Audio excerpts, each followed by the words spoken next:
Ahí está grabando, así que cuando quieras, comenzamos. Bueno, bueno, primero que nada, buenas tardes. Soy Nazareno y la temática que me va a tocar exponer hoy parte de la premisa de hablar acerca del reconocido Adam Smith, pero antes de la publicación de La riqueza de las naciones en 1776. A este título me tomé una pequeña libertad cuando quise decidir cómo iba a encarar el trabajo, de agregarle una parte más. Entonces, Adam Smith antes de La riqueza de las naciones. ¿Un autor diferente? Bueno, ¿a qué me refiero con esto? Como ya dije, Smith publica en el 76, luego de un periodo de producción que se estima en una década, La riqueza de las naciones. Sin embargo, este no es el primer libro del autor, el cual sería La teoría de los sentimientos morales, publicado en 1759. El conflicto va a surgir hacia finales del siglo XIX a raíz de una discusión iniciada por los escolares alemanes, la cual es conocida como el problema de Adam Smith o Das Adam Smith Problem en alemán. Básicamente, este problema nos dice que existe una contradicción debido a la presencia de diferencias irreconciliables entre los conceptos planteados en un texto y el otro. Estas diferencias supuestamente nacen a partir del viaje de Smith a Francia en 1764 como tutor de Henry Scott, el duque de Buccleuch, cuya pintura se puede ver ahí, en donde Smith toma contacto con otros intelectuales fisiócratas y enciclopedistas de la época, como por ejemplo François Quesnay. Bueno, ¿en qué consiste este cambio en el pensamiento, si es que lo hay? Bueno, el problema se basa en la motivación para el funcionamiento de la economía que supuestamente Smith plantea en un texto y en el otro. En uno tenemos la concepción de la naturaleza humana basada en la simpatía, presente en la teoría de la nación, en la teoría de los sentimientos morales, y el interés propio, que aparece en la riqueza de las naciones. Entonces, acá lo que se nos plantea son dos perspectivas. Una desde la cual el ser humano es un animal benevolente por naturaleza, y otra en la cual es egoísta y solo busca el beneficio propio. A esto también se le va a unir la noción de que ocurre un cambio cualitativo en el pensamiento de Smith en base a su viaje al continente. Primero me voy a referir a esto último.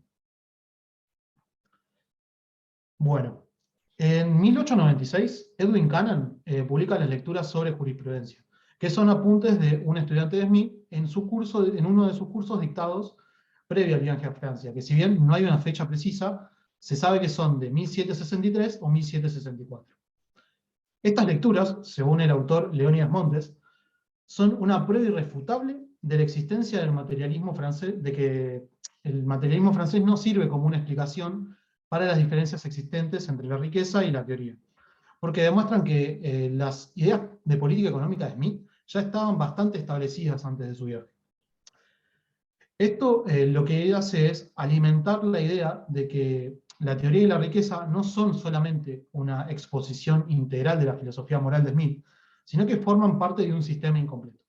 Esto se va a corroborar por el mismo Smith en la advertencia que él incluye en la sexta edición de la teoría de los sentimientos morales, donde declara que tiene objetivos mucho más amplios para su obra que los contenidos en ese texto. Estos objetivos Smith los va a cumplir, pero solamente de manera parcial con la publicación de La riqueza, ya que, en palabras del mismo autor, aún le queda pendiente la exposición de una teoría de la jurisprudencia. Que bueno, es un objetivo que lamentablemente no llega a concretar por su muerte en 1790, que es el mismo año de la última edición de la teoría de los sentimientos morales. Bueno, una vez planteado este cambio cualitativo, que si hubo o no un cambio cualitativo, lo que voy a hacer es abocarme al tema de si existe realmente un conflicto entre las motivaciones de ambos individuos. Para eso, primero voy a intentar hacer una encadenación más o menos coherente de varios conceptos que plantea Smith a lo largo de la teoría. Bueno, ni bien iniciado su trabajo en la teoría de los sentimientos morales, Smith nos describe al hombre como un ser que se interesa por la suerte de los demás sin importar el egoísmo de este. En este caso es importante remarcar que cuando habla de egoísmo en este momento se refiere al inglés selfishness, con una connotación negativa. Esto es en contraposición a otros momentos en su texto donde habla de interés propio y amor propio, que a veces también son mal traducidos o interpretados como egoísmo. Bueno, según Smith, al interesarnos por los demás, tendemos a compartir los sentimientos de pena o de felicidad de la otra persona. Según Smith, a través de los sentidos es que logramos ponernos en el lugar del otro y acompañar las pasiones ajenas. Esto es denominado por Smith como simpatía, que hoy en día podemos asimilar más a lo que es la empatía. Ahora, otro concepto clave para Smith es la corrección o propriety. ¿Y a qué se refiere con esto? Bueno, Smith aclara que la simpatía efectivamente tiene límites. Y estos se dan en cuanto a que cuando intentamos simpatizar con otra persona, vamos a hacerlo en la medida que las pasiones que estas personas están expresando tengan relación o proporción con la causa que las origina. Esto es, si percibimos una reacción desmedida, va a ser más difícil que simpaticemos con el otro. También a su vez, Smith reconoce que la simpatía va a generar sentimientos o emociones emuladas en el espectador. Estos sentimientos emulados van a ser más débiles en el espectador que en la persona que los está sintiendo originalmente, y por lo tanto esta persona va a intentar adecuar o moderar estas emociones para ponerse en línea con lo que siente el espectador. Y acá entra otro concepto importante para Smith, que es el concepto de espectador imparcial. Este funciona como un juez propio de cada hombre, que es un concepto que podemos asimilar a lo que es la conciencia. Este va a mediar entre la simpatía y el interés propio, y que a su vez va a limitar el amor propio, y va a permitir actuar de forma desinteresada. Este es una guía para el accionar del hombre en su búsqueda de la aprobación. Esta aprobación, que el hombre va a buscar continuamente, va a depender no solo de las acciones de las personas, sino de la motivación detrás de estos. Es decir, nosotros vamos a tender a alinear nuestra simpatía con las motivaciones que consideremos correctas o legítimas. Esto no solamente es una búsqueda de aprobación por parte de los otros, porque el hombre no solamente quiere ser aprobado, sino que quiere ser aprobable, quiere sentirse merecedor de la aprobación de los demás. El próximo paso por este recorrido de conceptos son las pasiones, según Smith, que más allá de una clasificación que lo va a hacer entre pasiones abstractas y físicas, las va a dividir en tres grupos principales. Por un lado, tenemos las pasiones sociales, como son la liberalidad, el humanitarismo, la amabilidad, la compasión. Perdón. Las pasiones egoístas, como el pesar y el gozo, y las pasiones antisociales, como el odio o la animadversidad. Esta última que es un sentimiento de oposición o enemistad que se siente hacia otra persona. Bueno, ¿en qué se basa esta clasificación? Según Smith, la clasificación se realiza en cuanto al grado de corrección al que está sujeta cada una de estas pasiones. ¿Y a qué me refiero? A su intensidad, efectivamente. Por ejemplo, las pasiones sociales van a complacer al espectador imparcial en toda ocasión, incluso cuando son presentadas de manera excesiva. Es decir, no respetan el límite a la simpatía que expliqué anteriormente.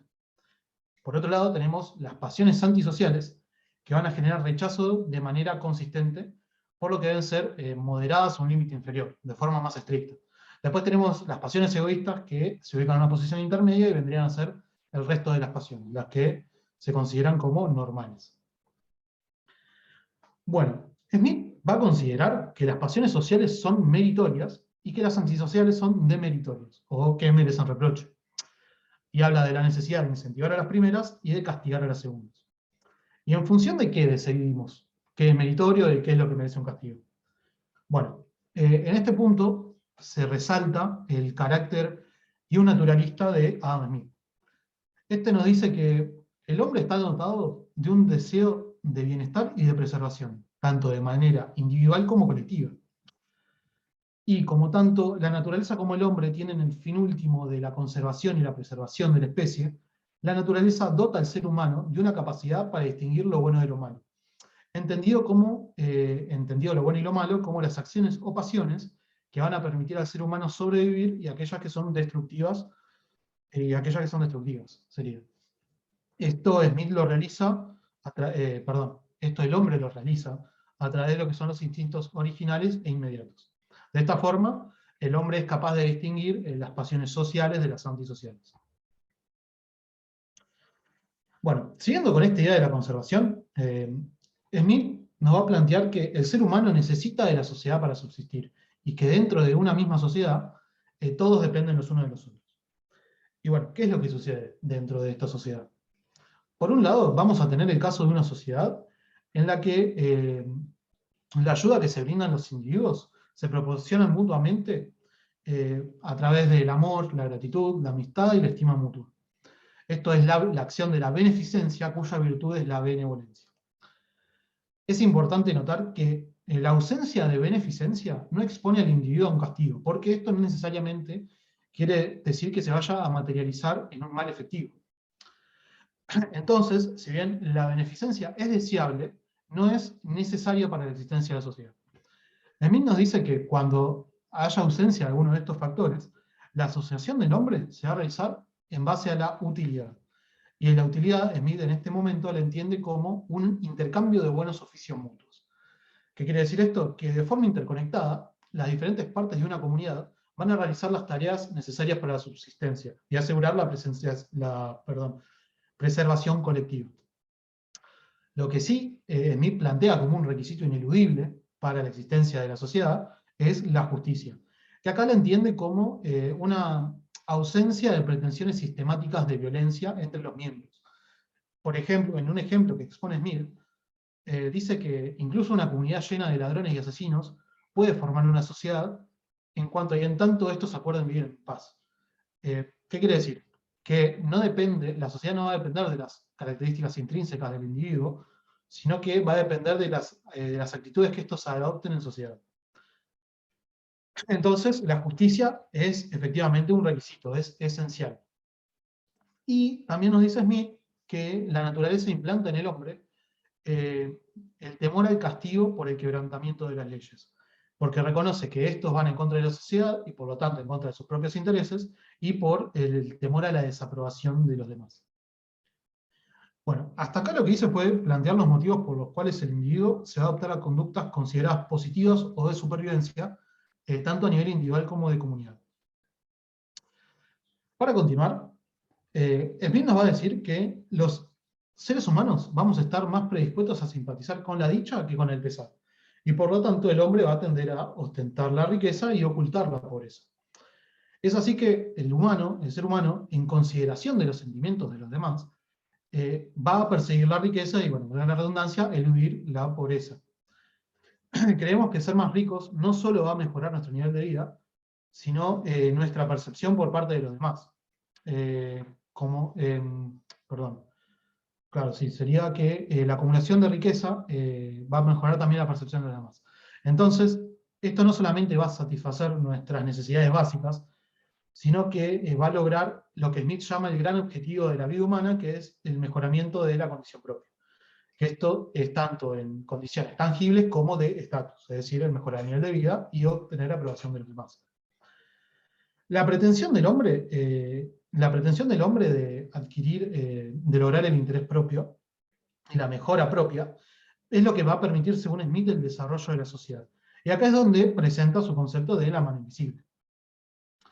Que, bueno, me parece que es un párrafo interesante y que vale la pena por ahí leerlo de manera textual, aunque sea un poco largo.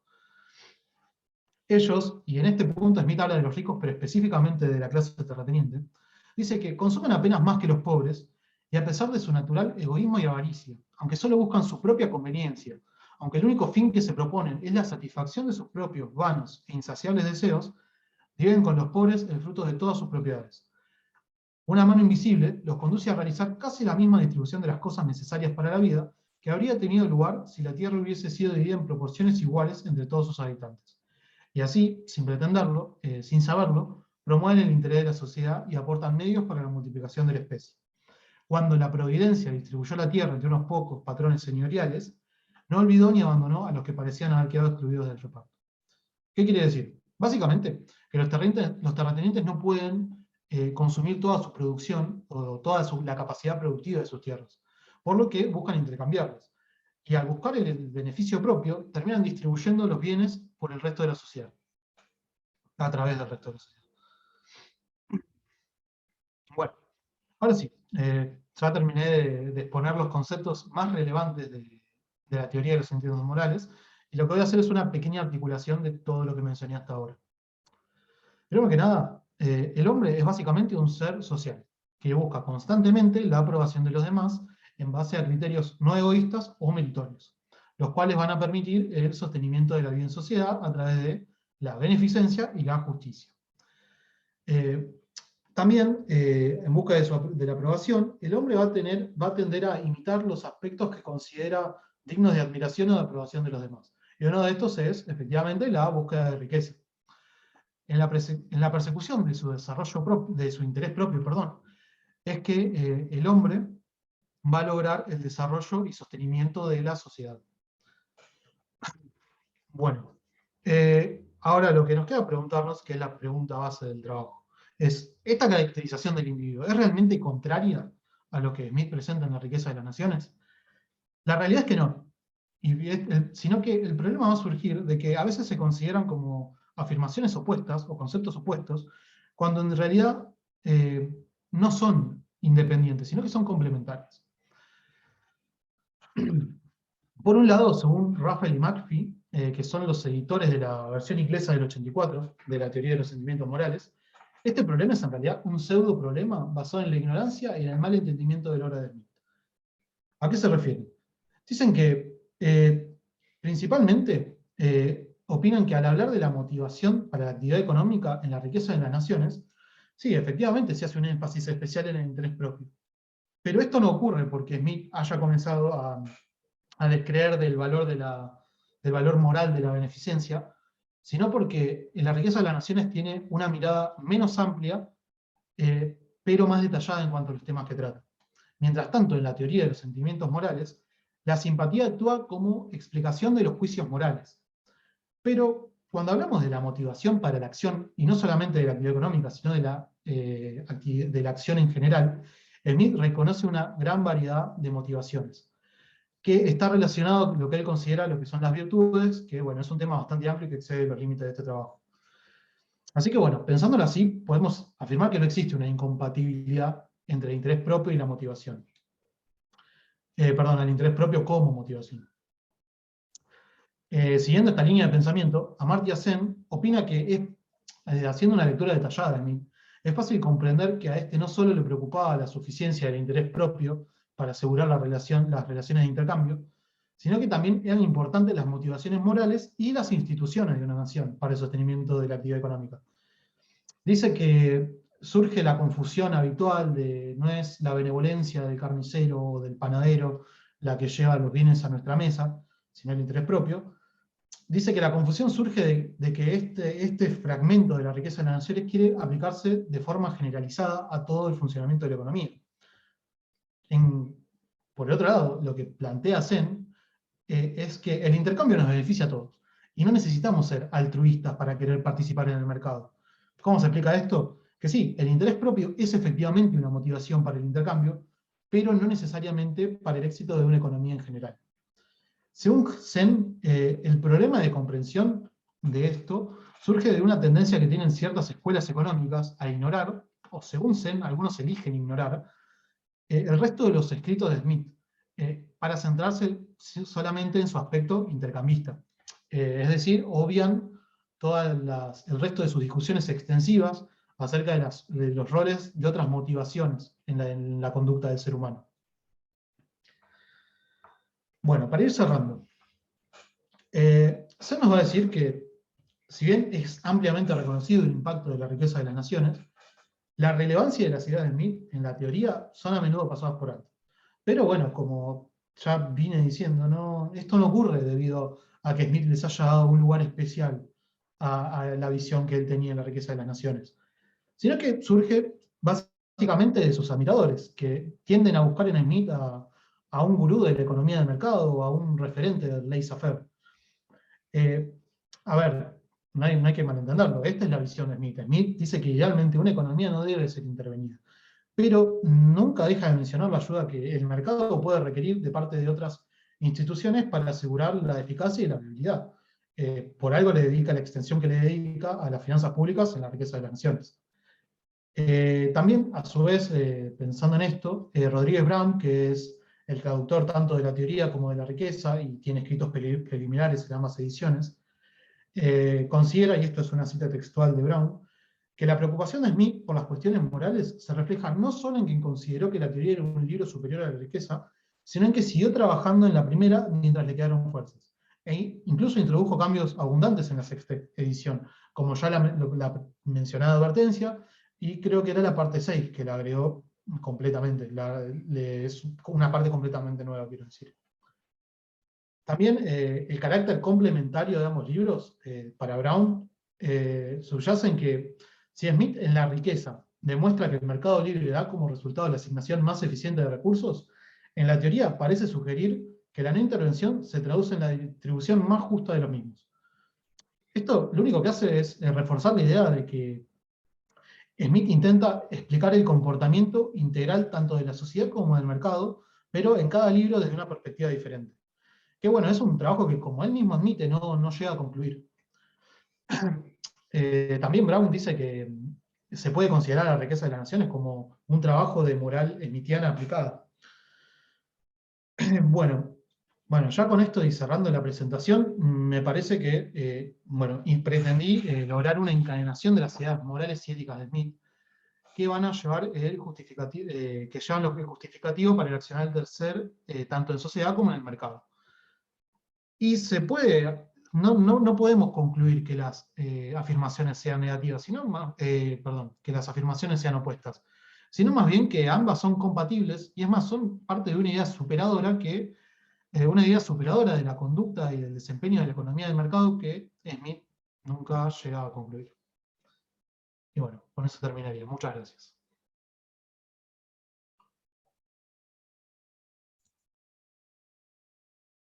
Bueno, Nazareno, nada, justo cumplimos los 21 minutos, así que gracias por la precisión en el tiempo. No sé si Marcelo finalmente se pudo conectar o no. Parece que no, ¿no? Bueno, no importa. ¿Algún compañero tiene algún comentario para hacer?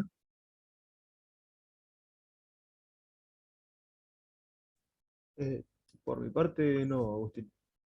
De Ignacio.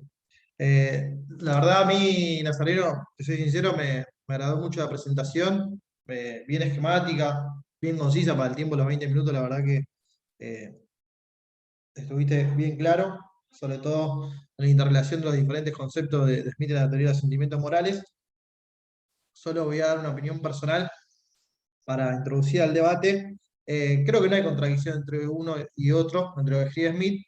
Lo que sí me hace un poco de ruido a mí es esta extrapolación, digamos, o intentar de explicar el comportamiento social, o más bien económico, a partir de esta descripción del comportamiento del individuo, ¿no? Como que él encuentra en teoría de sentimientos morales que hay ciertos límites a ese comportamiento más bien egoísta o del propio interés, como son la beneficencia, la justicia o la simpatía, y que en la riqueza de las naciones eso, en la economía de mercado, ese lugar lo viene a ocupar de alguna forma la competencia. Lo que viene a limitar un poco ese interés propio, que sería medio salvaje, por llamarlo de alguna forma, mirándose a sí mismo, la competencia viene a, a limitar ese comportamiento. Ahí creo que, a mi modo de ver, la competencia en el mercado no ocupa necesariamente el lugar que ocupa en la conducta social, la empatía o la simpatía. Pero bueno, son cuestión de apreciaciones, pero no por ello no quiere decir que Smith era contradictorio, no, al contrario, para mí Smith era consecuente en lo que pensaba en una obra y en la siguiente. Pero bueno, no sé si alguien quiere agregar algo o vos, Nazareno, alguna. No, en cuanto a lo que decís, sí, es verdad, sobre todo complicado. En los autores en los que me basé, que son un texto de Amartya Sen y un texto de Leonidas Montes, de 2003, lo que dicen es que lo que ocurre no es una contradicción, sino que se intentan aplicar ambas visiones, la visión que presenta Smith en un texto y la que presenta en el otro, al desempeño total de la economía, cuando en realidad él lo analiza desde perspectivas diferentes. Él lo que decía en la conclusión de que él lo que pretendía era una idea superadora, que bueno, nunca llega a concretar por su muerte, básicamente. Básicamente la competencia serviría como un límite al egoísmo, pero analizado desde el punto de vista del intercambio. cuando la simpatía en realidad actúa en las relaciones sociales en general. Pero bueno, también es consecuencia perdón, también va a afectar a lo que es el intercambio. Solamente que bueno, es también eso que decía, de que la teoría, perdón, la riqueza es mucho más específica en cuanto a los temas que va a tratar. Exacto. Está muy bien. Bueno, Y Andrea, bueno, la verdad, sí. una aclaración que, nada, a mí me queda la sensación de que la presentación queda incompleta, pero también es en parte culpa mía por el enfoque que elegí para el trabajo. Porque en realidad, si bien creo que lo que expliqué lo expliqué medianamente de una forma que se entiende, hay muchas más cosas que se quieren, que se pueden llegar a hablar de Smith antes y después de la teoría. Por ejemplo, la primera mención de Smith de la mano invisible, si bien aparece en los ensayos filosóficos, data de 1750. Y básicamente lo que hace es una consecuencia de su pensamiento naturalista, que está aplicado inclusive a algo que no tiene nada que ver con el desarrollo económico, sino a la historia de la astronomía. Eh, y después, bueno, también de los diferentes matices con los que trata la división del trabajo, tanto en los borradores de la riqueza de las naciones, como lo que después, bueno, presentan tanto en la riqueza.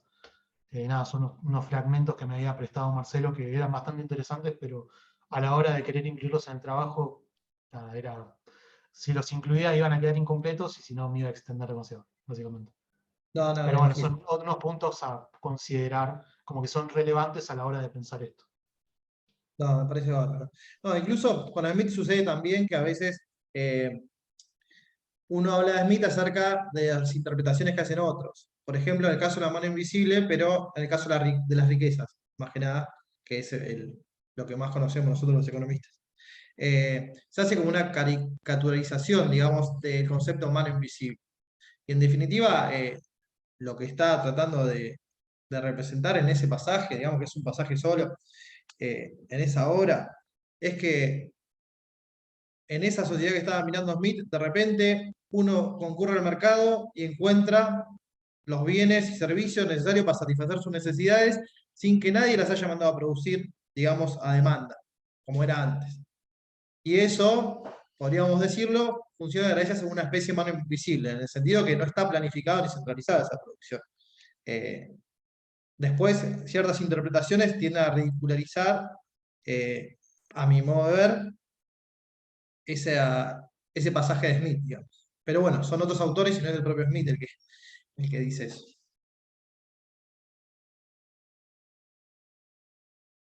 Bien. Bueno, si no hay ninguna intervención más, si quieren, pasamos al tema de hoy directamente.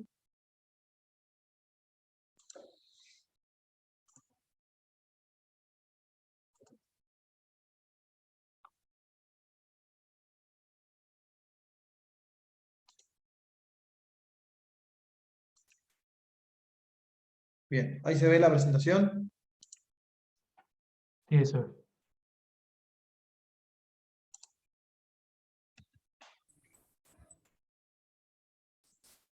Bueno, hoy el tema que tenemos, el autor que nos quedaba para terminar con la parte de los fundadores de la revolución marginalista, es analizar un poco el pensamiento y las ideas de Reón Balras. Habíamos visto en el jueves pasado, en el contexto histórico en el cual se habían desarrollado los precursores del marginalismo. En particular vimos algunas ideas de Cournot, Dupuit y Gosselin. Marcelo el lunes, tengo entendido que dio Menger y Gibbons. Y bueno, y nos queda, para terminar esta unidad 11, ver los principales aportes de Balras. ¿Ustedes, digamos, tienen alguna idea acerca de cuáles fueron los principales aportes de Balras, o pudieron leer algo, o les viene a la mente alguno de los principales aportes antes de comenzar para ver? A mí me hace. Hola, profe, primero. La ley de Badra de si n menos un mercado está en el equilibrio, el enésimo también lo está. Bien, Algo así perfecto. era, ¿no? Sí, sí, tal cual, vinculada a la ley de equilibrio general, digamos, Claro. tal cual. Y eso es lo que le va a permitir, digamos, matemáticamente, encontrar ese equilibrio general porque de esa forma veremos cómo logra construir un sistema de ecuaciones con m incógnitas y con m ecuaciones, digamos, y eso matemáticamente tiene una solución determinada, una única solución, con lo cual, gracias a ese artilugio, le va a permitir desarrollar su teorema de equilibrio general. ¿Algún otro, o sea, en la carrera se ve algo de barras, digamos, ustedes que están ahí finalizando?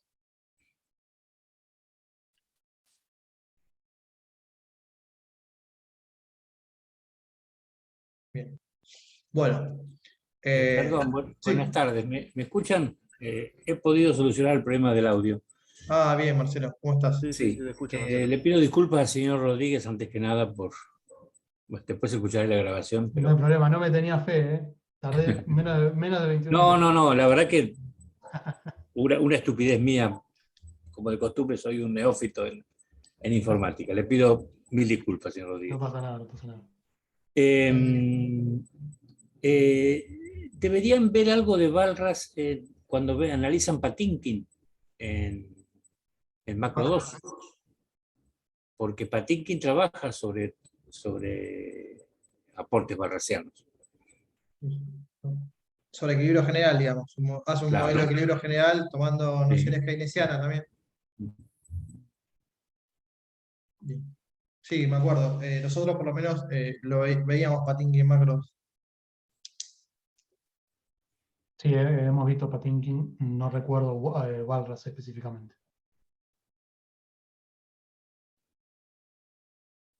Marcelo, disculpa, te consulto. ¿Pudiste ver algo? No llegaste a ver nada de la presentación de Nazareno. No, absolutamente nada, ¿no? No, bueno, estuvo muy bien. Por lo menos para mí. Después mirala con tiempo, pero estuvo bien. Me gustó mucho. Bueno, Bien. Bueno, si no tienen problema, retomamos. No sé qué les parece.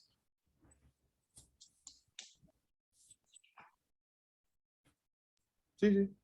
Bien. Bueno, el jueves pasado habíamos comenzado a ver, como les decía, los primeros autores que se enmarcan dentro de este periodo de perfeccionamiento analítico, que su característica principal era la introducción de la matemática y del cálculo infinitesimal vinculado al análisis económico.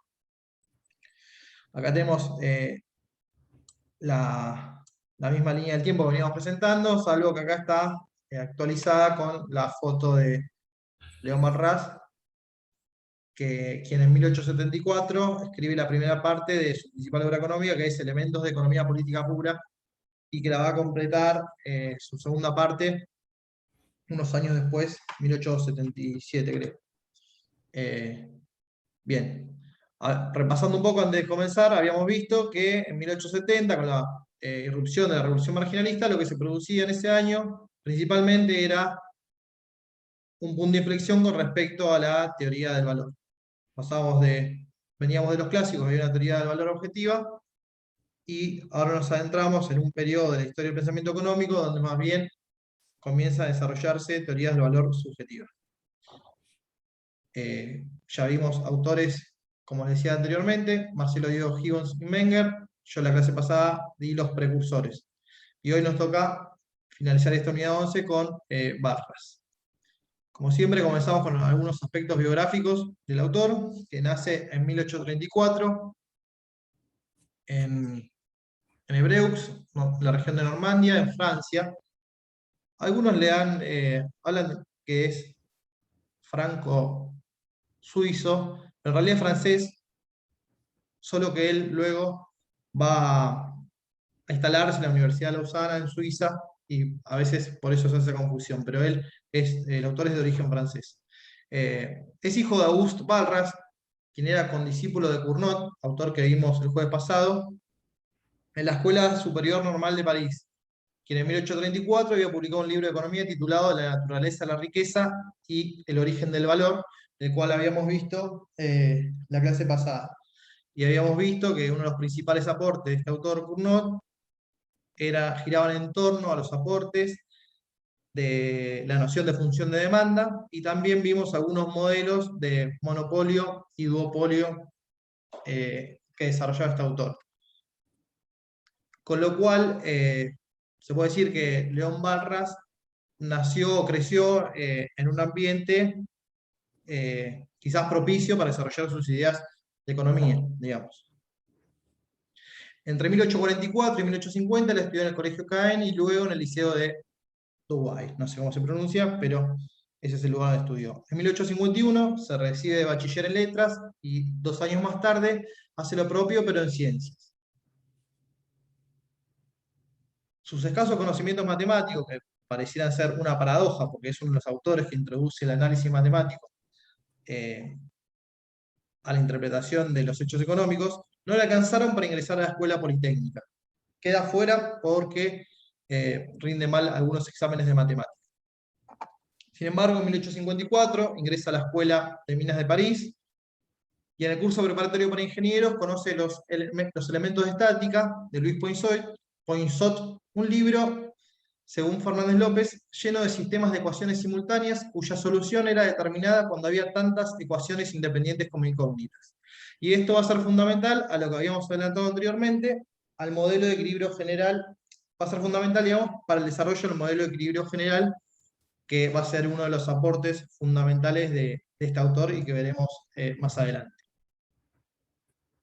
En 1858 publica una novela y en 1859 publica la narración La Lettre en una revista francesa. Sin embargo, su carrera literaria fue más bien breve y, por decirlo de alguna forma, en cierto sentido, un fracaso, digamos.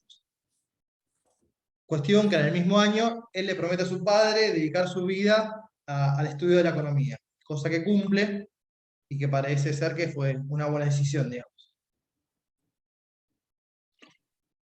Ya en el 1864 entró como director gerente de un banco de sociedades cooperativas donde participaba León Say, que era el nieto de Jean-Baptiste Say, el famoso economista que vimos, autor de la popularmente conocida como Ley de Say. En 1865 dio clases públicas de cooperativismo, las que se publicaron después entre 1867 y 1868, y a fines de 1870 dio su primera clase como profesor extraordinario en la Facultad de Derecho de la Academia, que más tarde se convertiría en una universidad en Lausana. Y en 1871 finalmente es designado como profesor ordinario, pero luego de que su designación fuera demorada un año, dice Fernández López, por un fallo adverso de la minoría del comité suizo encargado de la provisión de su cargo. Con lo cual estuvo en stand-by durante un año la designación como profesor ordinario porque había una minoría del comité que no quería designar. En Lausana ya comenzó a aprender cálculo diferencial luego de Paul Picard, profesor de mecánica, le enseñar a aplicar a la teoría de la utilidad las técnicas de maximización. También que van a ser importantes para otro de los grandes descubrimientos o aportes que hizo Barras en el desarrollo de sus ideas, que fue el desarrollo de la utilidad marginal. Luego desarrolló la teoría de la rareté y la aplicó al caso de dos bienes, condensando sus resultados en su trabajo Principios de una teoría matemática del intercambio, que leyó en la Academia de Ciencias Morales y Políticas en agosto de 1873. Rareté, lo vamos a ver más adelante, es sinónimo de lo que actualmente conocemos como utilidad marginal. Es el nombre que le va a dar Barras a este concepto microeconómico que conocemos hoy en día. Y en 1874, ahora sí, publica su principal obra económica, Los elementos de economía política pura, o Teoría de la riqueza social, que se publica entre 1874, como le decía, y 1877, en 2 partes. Luego se van a publicar varias ediciones de la misma. Finalmente, en 1892, él se retira de la enseñanza y se dedica a publicar otras obras que las vamos a ver en breve.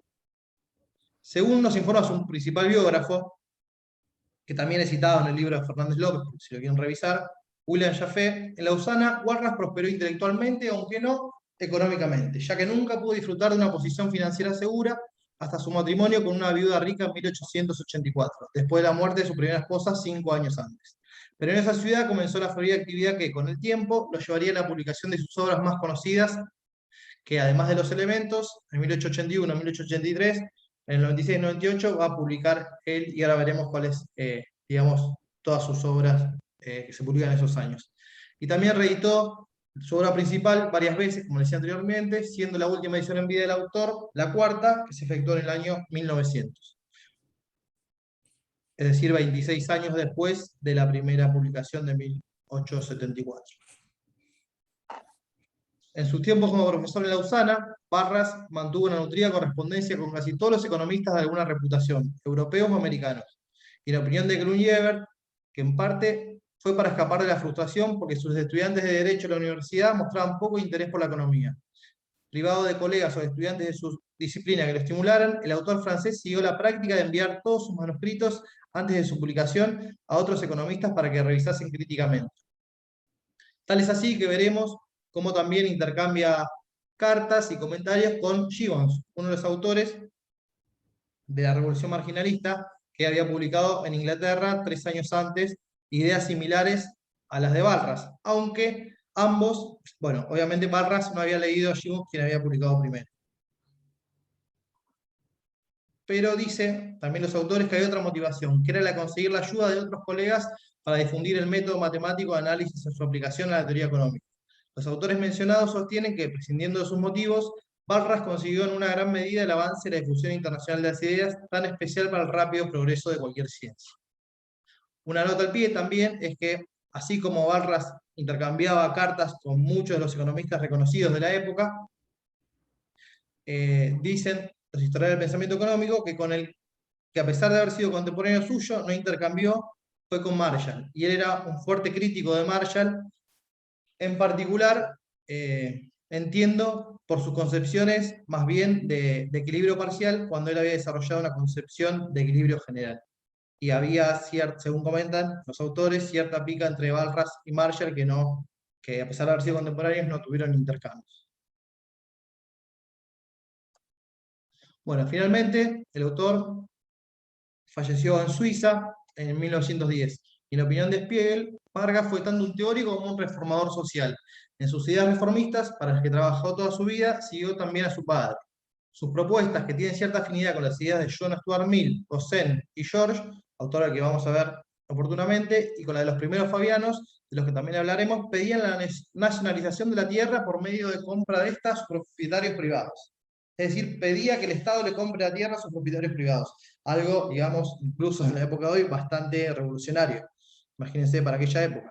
¿Y por qué pedía eso? Porque en opinión de Barras, en una sociedad progresiva, los valores de la tierra continuarían aumentando a velocidades crecientes y proporcionarían al Estado unos ingresos mayores que aquellas cantidades cuyo valor capitalizado ya ha sido pagado como indemnización a sus anteriores propietarios. De tal manera, ese mismo Estado podría renunciar a la tributación como fuente de ingresos y obtener en su lugar lo necesario para sus gastos de la renta de la tierra nacionalizada. Con lo cual, más que reformador social, hoy pareciera ser una propuesta revolucionaria, digamos, en nuestros días. Pero ya Barras apoyaba aquellas ideas en aquel entonces. Bien, como les decía, estas son las fechas de publicación de sus principales obras. La primera publicación de los elementos de economía política pura entre 1874 y 1877, las dos partes, digamos. En el 81 publica Teoría Matemática del Militarismo, en el 83 Teoría Matemática de la Riqueza Social, en el mismo año una Teoría de la Moneda, en el 96 Estudios de Economía Social y 2 años más tarde Estudio de Economía Política Aplicada. Con lo cual, además de su principal obra, esto nos muestra que Barras siguió produciendo y publicando en relación a aspectos económicos. Es decir, se puede decir que cumplió la promesa que le hizo su padre en 1858, que iba a dedicar el resto de la vida al estudio de la economía, luego de haber fracasado en otros intentos, en otras disciplinas. Bien. Antes de comenzar, no sé si tienen alguna pregunta, quieren que paremos un cachito antes de comenzar con el plan de su obra más importante, y ahora sí las ideas que desarrolló en la misma. ¿Algún aporte de Marcelo?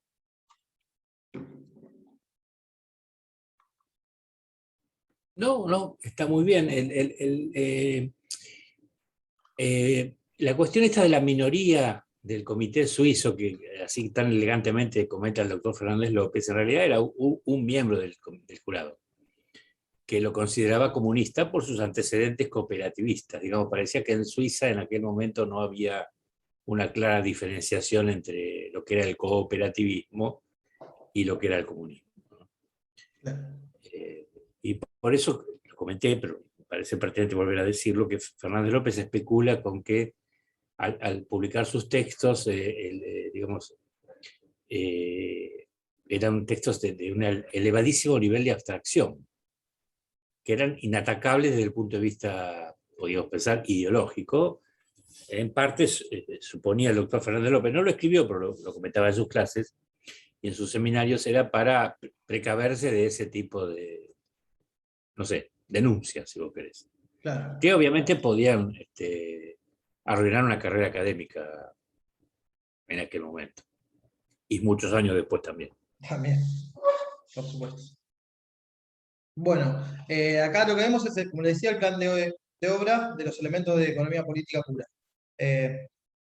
Por suerte, uno de los libros importantes que deja de llamarse Principios de Economía Política, Principios de Tributación, y viene a romper un poco con el título de todos los autores anteriores, que básicamente la mayoría de ellos, por lo menos de los clásicos hasta acá, llevaban como frase inicial principios. No está organizado en capítulos el libro este, sino que más bien en secciones. La primera sección trata de los objetivos y visiones de la economía política social. La sección 2, teoría del intercambio de dos mercancías. La tercera, generaliza esa teoría de dos mercancías al intercambio para varias mercancías.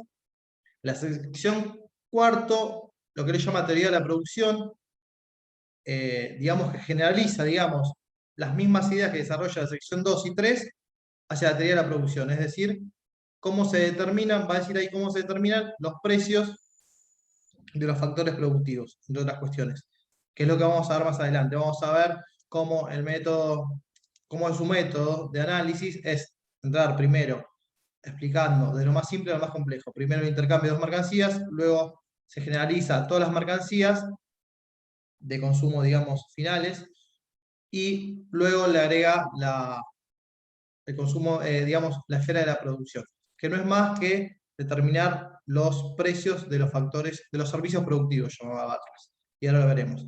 Luego, la sección quinta es la teoría de formación de capital y el crédito, la sexta, teoría de circulación del dinero, la séptima, crítica del sistema de economía política pura, y la última, de los precios intervenidos del monopolio y de los impuestos. Bien. Dicho esto, la idea es un poco contar esto que les anticipaba recién, el modelo. En primer lugar, va a decir Kicillof en sus 7 lecciones de historia del pensamiento económico, dice que el desarrollo de Barras es mucho más ambicioso que el de sus autores que habían escrito 3 años previos, Gibbons y Mengers. Comienza exactamente con el mismo planteo general, es decir, se propone analizar el intercambio puro de mercancías no producidas cuya cantidad viene dada. Sin embargo, desde un principio el objetivo es generalizar la explicación hasta abarcar la determinación simultánea de los precios de todas las mercancías mediante la participación de todos sus dueños. Con lo cual, pareciera ser un proyecto bastante más ambicioso, digamos. Y también Fernández López dice que es un volumen, su libro era un volumen de 500, 600 páginas, con un nivel de abstracción elevado, con lo cual era un trabajo bastante arduo el que había desarrollado. ¿Y cuáles son las principales características que va a tener este modelo, digamos? No los supuestos, que lo vamos a enumerar de forma más exhaustiva adelante, pero sino las características, la forma de entrarle al análisis económico. En primer lugar, un modelo de intercambio puro. Como todos los marginalistas, aislado de la esfera de la producción. Se aísla el intercambio. De ahí parte su análisis. Luego serán mercancías no producidas, sino que más bien dadas. Es decir, no se va a estudiar cómo se producen las mercancías, que era, digamos, el núcleo de la teoría clásica, tanto Smith como Ricardo, pero también de Marx, sino que estas mercancías son dadas y no se explica muy bien por quién, como si fuera un dictador, un dios, o a veces dicen, ha dicho Barras también, la mercancía cae como si fuera maná del cielo. Luego tiene lugar la determinación simultánea de precios, que va a ser una condición necesaria para que su modelo tenga consistencia, digamos. Los precios en el mercado se van a tener que determinar de forma simultánea. Vamos a ver cuál es el artificio o el artilugio que introduce para que teóricamente eso sea posible. Y finalmente es un modelo de equilibrio general y no un modelo de equilibrio parcial. Esas son las 4 características básicas que uno tiene que tener en cuenta, más allá de los desarrollos más exhaustivos que vamos a ver ahora. Bien. ¿Cómo es el desarrollo de su planteo? En primera instancia se propone demostrar cómo los precios se ajustan hasta alcanzar el equilibrio. Construye empíricamente curvas de demanda para cada mercancía y lo mismo hace con las curvas de oferta. Acá hay un parrafito que me interesó citar para que veamos cuál era el concepto de equilibrio de mercado de Barras, es decir, cómo se ajustaba el mercado hacia el equilibrio. Y dice, dadas dos mercancías, para que el mercado se encuentre en equilibrio, o para que el precio de una en términos de la otra sea estacionario, es necesario y suficiente que la demanda efectiva de cada una de las mercancías sea igual a su oferta efectiva. Si esta igualdad no se cumple, es preciso, para alcanzar el precio de equilibrio, una alza en el precio de la mercancía cuya demanda efectiva es superior a su oferta efectiva, y una reducción del precio de aquella cuya oferta efectiva es superior a la demanda efectiva. ¿Qué quiero decir esto? Que para Barras, la cantidad de demanda y la cantidad ofrecida dependían de los precios. Y porque, para ustedes les parecerá una obviedad, sin embargo, en Ekelund-Weber esto se menciona y se hace referencia porque se diferencia de la concepción que tenía Marshall, que para Marshall era al revés, el precio de demanda dependía de las cantidades y el precio de oferta dependía de las cantidades. Y ahora vamos a ver brevemente en un gráfico las diferencias. Es por eso que en la actualidad nosotros utilizamos en un gráfico de ejes cartesianos la variable precio en el eje de las ordenadas, porque para Marshall era la variable dependiente, era variable dependiente. En cambio, nosotros seguimos colocando la variable precio ahí cuando para nosotros es la variable independiente, con lo cual tendríamos que tener un gráfico al revés. Sin embargo, a partir de los desarrollos de Marshall es que los seguimos utilizando de esa forma. Bien. Y estas serían las expresiones funcionales en donde la cantidad demandada de X se encuentra en función del precio de X y lo mismo la cantidad ofrecida de X. Relaciones, obviamente, directas para la oferta e inversas para la cantidad demandada. Y como les decía, se produce una diferencia sustancial con el planteo de Marshall, quien considera estas relaciones funcionales de otra manera, ya que para el autor inglés el precio de demanda y el precio de oferta dependen de alguna manera de la cantidad del bien. Por este motivo, en la actualidad utilizamos la variable precio en el eje de las ordenadas, cuando usualmente corresponde colocar la variable dependiente en dicho eje. Esta diferencia conceptual conllevará explicaciones diferentes para el proceso de ajuste de mercado. Para Barras, los precios relativos deberán modificarse hasta que el mercado se vacíe, es decir, hasta que la cantidad demandada y la cantidad ofrecida sea igual. Para Barras, cabe decir también que no hablaba de funciones de oferta y demanda estrictamente, sino que lo que él mencionaba, a decir verdad, era una función de exceso de demanda, que ahora vamos a ver cómo queda representada gráficamente. Este gráfico está extraído del libro de Ekelund-Weber y muestra el equilibrio balrasiano, que es el que conocemos nosotros. Es decir, para un precio superior al precio de equilibrio, vamos a ver que hay un exceso de oferta. Y por mecanismo de competencia hace que se lleve al equilibrio. Lo contrario, para un precio inferior al precio de equilibrio, vamos a ver que hay un exceso de demanda. Luego, las fuerzas de mercado harán que el equilibrio, que se llegue al equilibrio. Y de este lado lo que vemos es esta ecuación de exceso de demanda, es un desarrollo de Barras, yo creo que no lo llegó a presentar gráficamente, sino que es una adaptación que presenta en Ekelund-Weber, en donde lo que muestra es justamente este exceso de demanda que vemos acá, lo marca con valores positivos, porque es cantidad demandada menos cantidad ofrecida, como se calcula el exceso de demanda. En tanto en cuanto estemos por debajo del precio de equilibrio, vamos a ver excesos de demanda con valores positivos, y caso contrario, vamos a ver excesos de demanda con valor negativo, que sería como decir excesos de oferta. Y vemos que está de este lado del gráfico, la parte izquierda. Si me permitís, Agustín, tu conjetura es correcta. O sea, Ekelund no hizo este gráfico. Esto es una interpretación, a mi juicio, correcta de Ekelund y Ebert. Claro, Que fíjate vos que lo comparan con un gráfico marshalliano. exacto. Lo que hacía Walras, yo lamentablemente el libro de Walras lo presté y nunca me lo devolvieron y no sé a quién se lo presté. Terrible, imperdonable. Era representar la curva de demanda con los ejes cambiados. Muy pocas veces, tiene muy pocos gráficos el texto walrasiano, aunque tiene innumerable cantidad de ecuaciones. Y lo que hacía era representar la demanda, digamos, como sería matemáticamente, Claro. con el precio en el eje de abscisas y la cantidad en el eje de ordenadas, porque la cantidad dependía del precio. No sabía que había llegado a representarlo gráficamente así. Sí, sí. Pero obviamente, prácticamente nadie lo reproduce en ningún manual porque esto es universal, esto se impuso.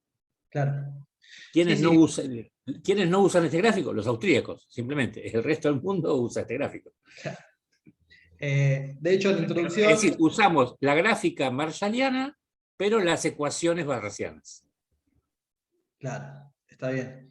De hecho, en la introducción, a veces a los chicos les cuesta entender que cuando tenemos, por ejemplo, la función de demanda, cantidad demandada igual a una constante menos el precio del bien, les cuesta entender que esa constante no es la ordenada de origen. Entonces hay que explicarle esta situación, que tienen que poner la ecuación, el precio en función de la cantidad para poder ver la ordenada de origen.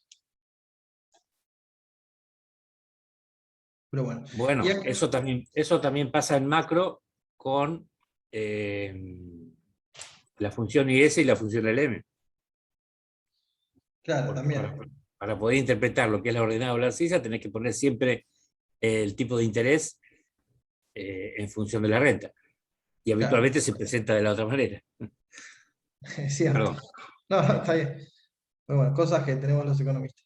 Y en cambio, Economía Verde van a decir que el equilibrio marshalliano, por el contrario, nos dice que si la cantidad producida está por debajo de su valor de equilibrio, es decir, acá, Q sub 1, la presencia de beneficios económicos estimulará la mayor producción.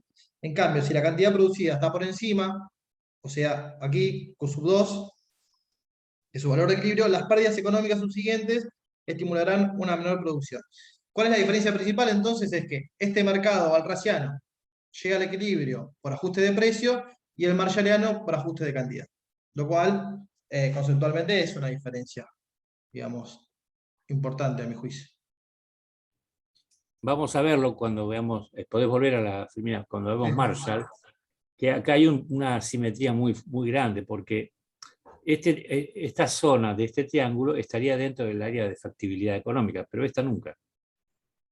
Digamos, nadie se colocaría con este nivel de pérdidas Acá, en esta zona, porque esto significa que los consumidores están dispuestos a pagar el precio de demanda, que estaría representado por el segmento Q2J, es inferior al precio de oferta, que es Q2H.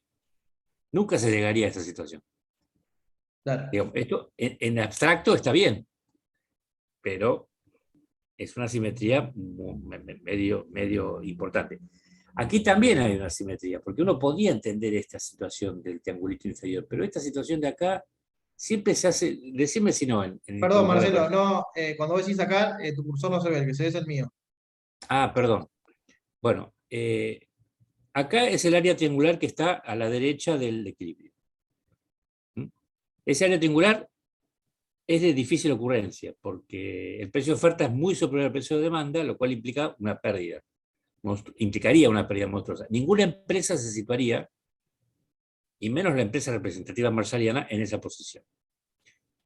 Lo que Tendría que decía hacer. es que No, sí, no, está bien. perdón, No, estaría vendiendo por debajo de los costos acá. obviamente.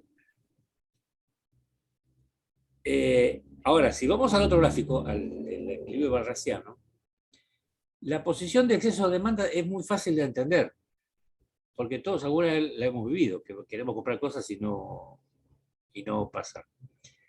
La posición de exceso de oferta, en abstracto, sin pensar en una consiguiente acumulación de inventarios a la manera keynesiana en el análisis macroeconómico, es muy difícil de comprender para los estudiantes. Por eso también hay ahí cierta asimetría entre lo que sería la zona de exceso de demanda y la zona de exceso de oferta. Claro. En Barras. En Marshall sería la diferencia entre el precio de oferta y el precio de demanda. Pero eso lo vamos a ver, si tenemos suerte, el lunes.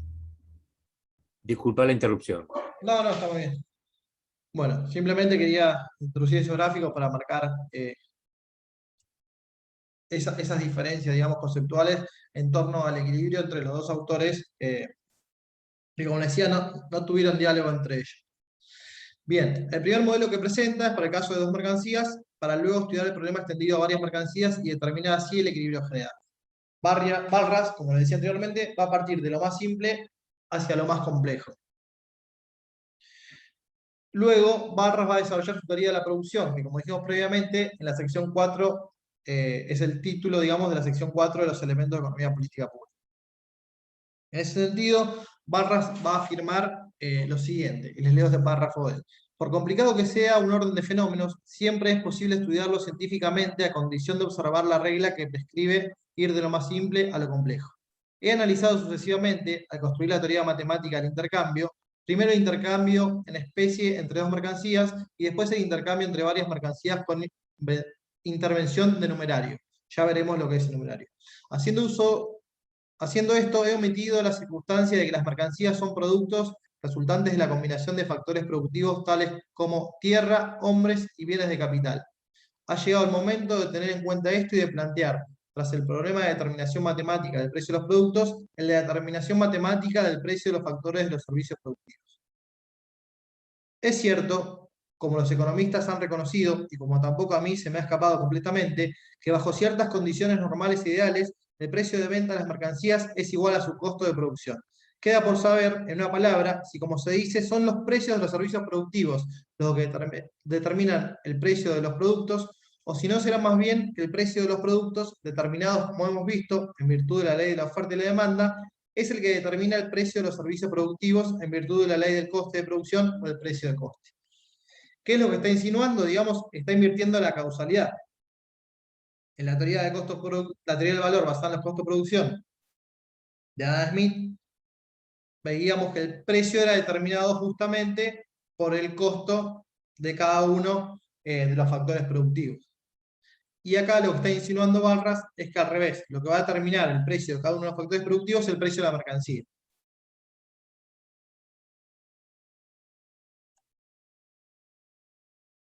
Bien. ¿Alguna pregunta hasta acá?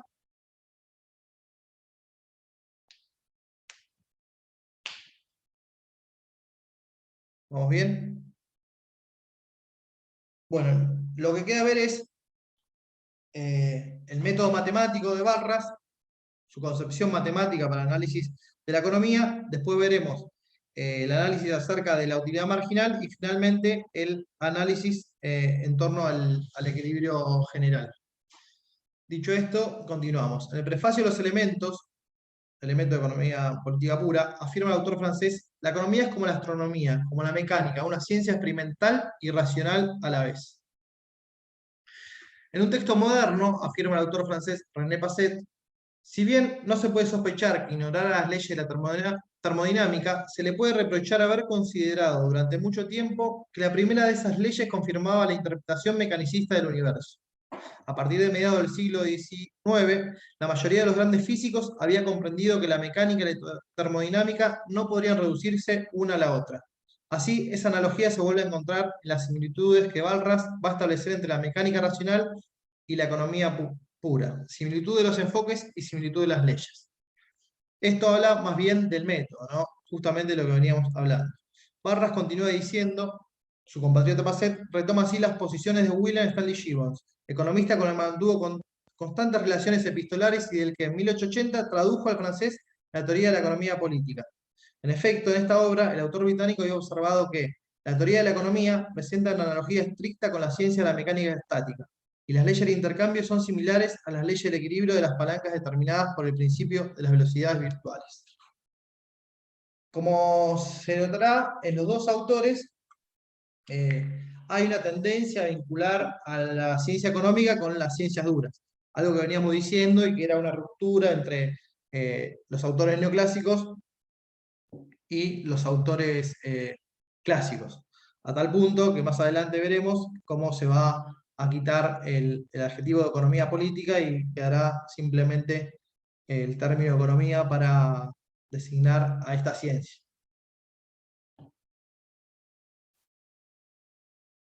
Por lo tanto, Gibbons, está mal escrito ahí, termina definiendo la economía como la mecánica de la utilidad y del interés individual.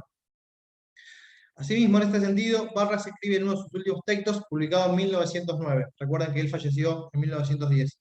Me parece, dice admirablemente Gibbons, que nuestra ciencia debe ser matemática, simplemente porque opera con cantidades.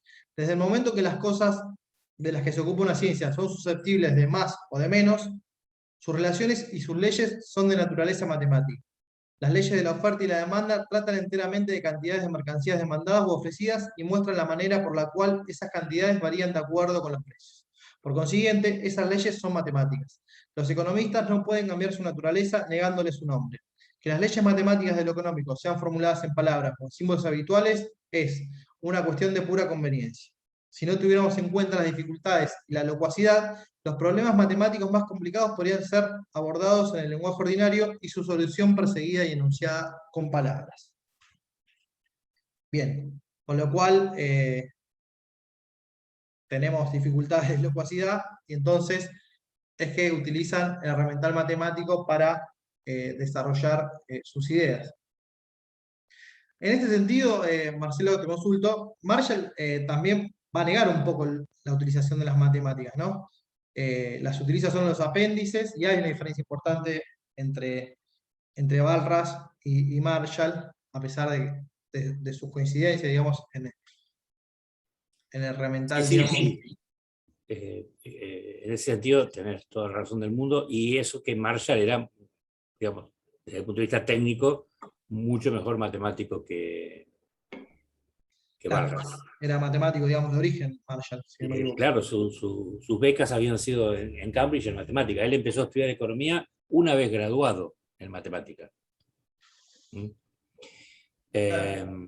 Ahora, había un público diferente para uno y otro, porque el objetivo de Marshall era ser comprendido por, digamos, el ciudadano británico medio y por los hombres de negocios. ¿Sí? Sí, en cambio, Walras, el público walrasiano o eran sus estudiantes o eran sus colegas. Eran públicos diferentes. Por eso, Marshall usaba, el texto marshalliano tiene niveles de análisis que hoy no se ven en los textos modernos, porque era un texto literario con notas al pie que incluían la parte gráfica, y con un apéndice matemático que estaba al final. O sea que había 3 niveles de lectura posibles del texto. En cambio, el texto walrasiano no. El texto walrasiano se parece más a los textos modernos de economía, porque había lenguaje común, digamos, con análisis matemático, intercalados, claro, sin solución de continuidad.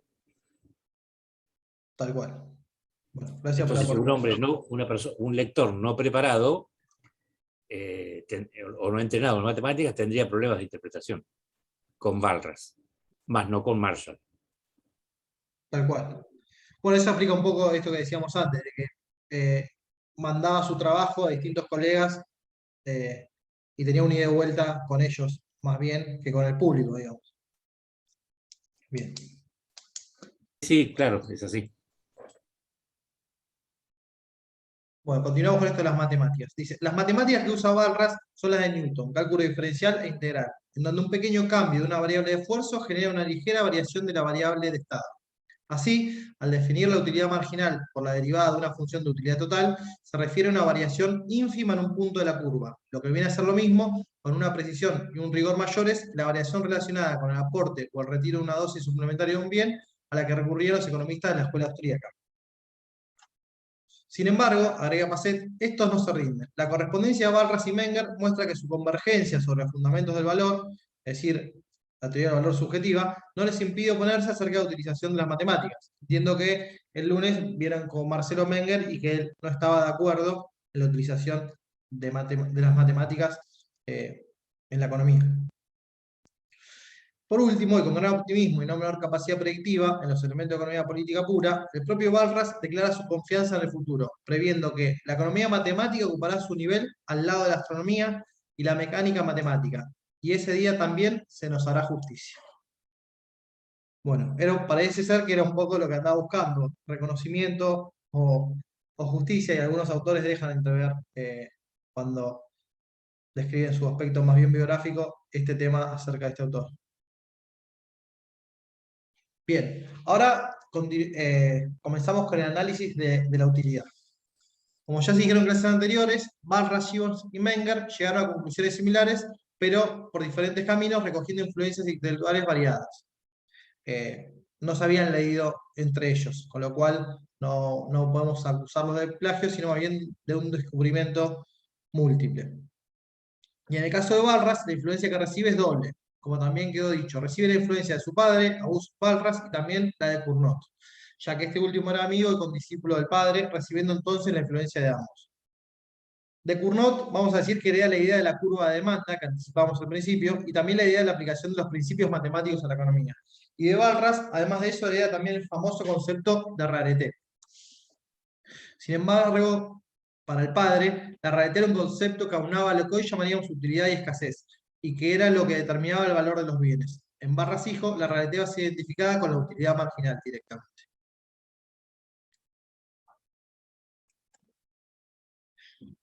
Entonces, tal como ya hemos hablado de grado de utilidad, Barras habla o va a hablar de la rareté, que es definida como la intensidad de la última necesidad satisfecha, es decir, la utilidad marginal. Pareto va a hablar de la felicidad y va a ser definitivamente von Wieser, el discípulo de Menger, el que inventará el concepto que utilizamos hoy en día de utilidad marginal en el año 1884. Pero todos estos fundadores elaboran sus propios conceptos teóricos en base a los mismos principios. Y todos pretenden que no son los mismos conceptos, sino que cada uno pretende que el suyo es diferente al del otro.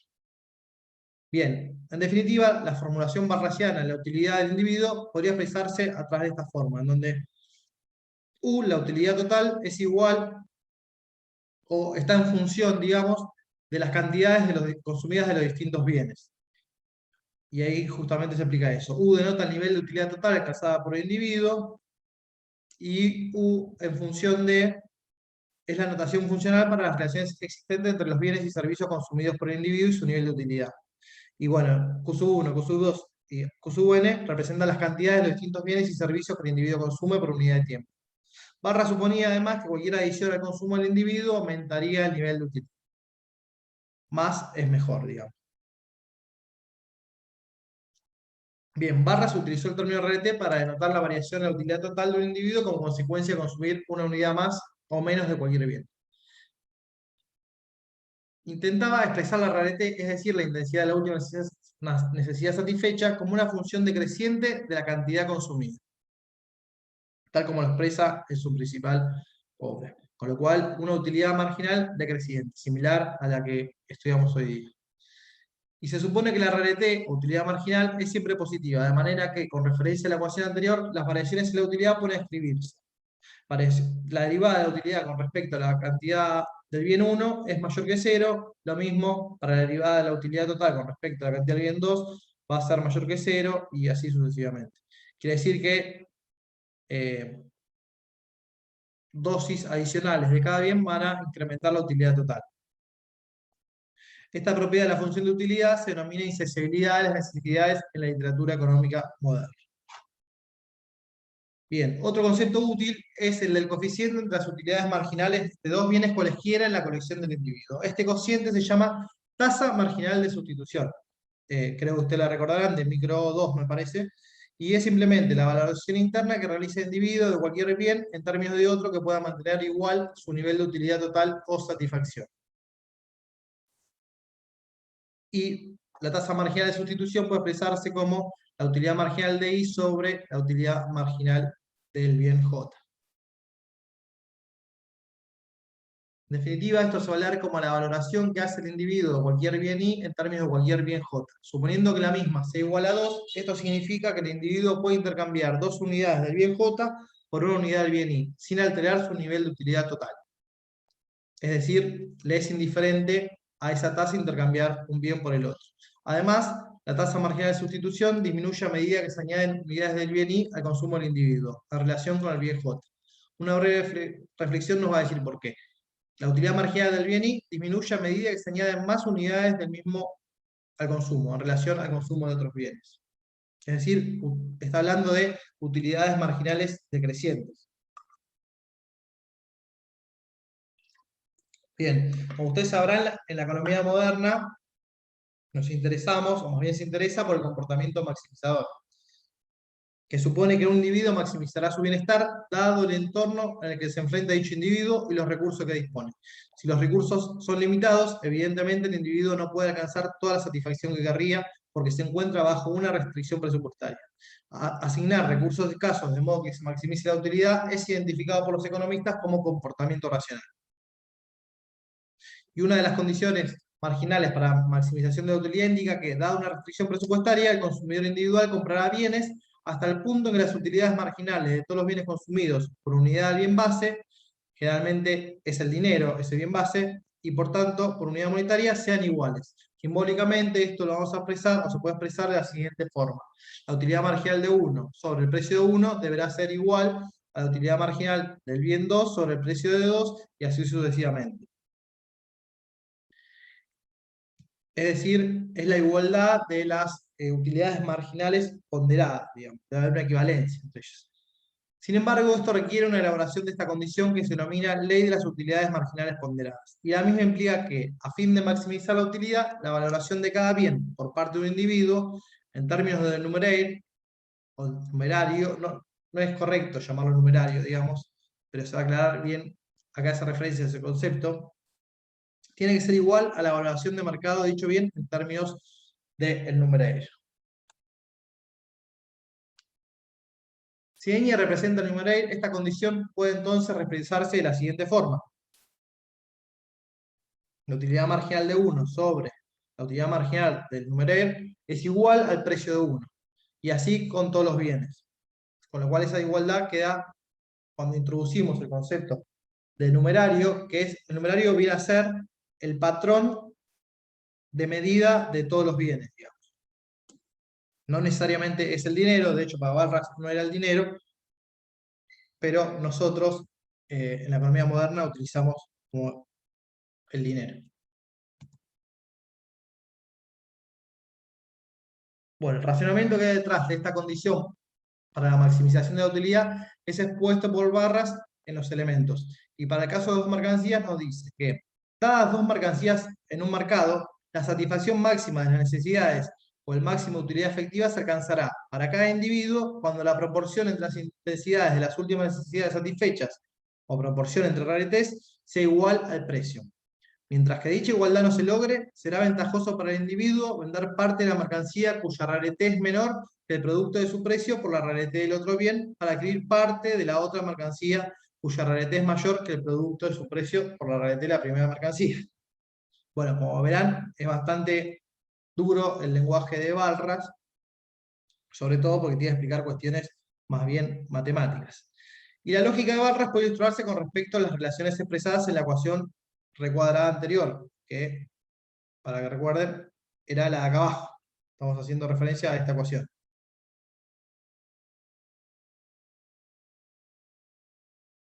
Entonces supongamos que con respecto al bien 1 no se cumple la condición. En especial supongamos que la utilidad marginal de 1 sobre la utilidad marginal del numeraire es menor al precio 1. Lo que esto significa, suponiendo que las utilidades marginales son constantes, es que el individuo podría obtener P sub 1 unidades de numeraire entregando una unidad del bien 1, dado que la utilidad marginal de 1 sobre la utilidad marginal del numeraire es menor al precio 1, una transacción semejante aumentaría la utilidad en P sub 1 por la utilidad marginal del numeraire y disminuiría la utilidad marginal de 1. En términos netos, el individuo experimentaría un aumento positivo de la utilidad. La continuación del intercambio, suponiendo funciones de utilidad marginal con pendiente negativa, aumentaría la utilidad marginal de 1 y reduciría la utilidad marginal del numeraire, situando la valoración de la mercancía por parte del individuo en línea con la valoración del mercado.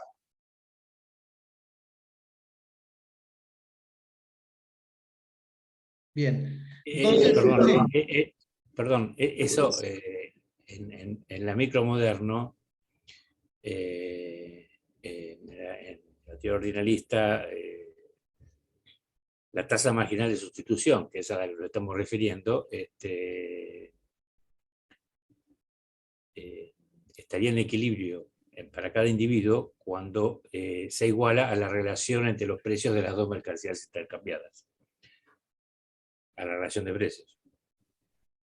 Y si vos haces pasaje de términos, te queda que la utilidad marginal de uno, ponderada por su precio, es igual a la utilidad marginal del otro, ponderada por su precio.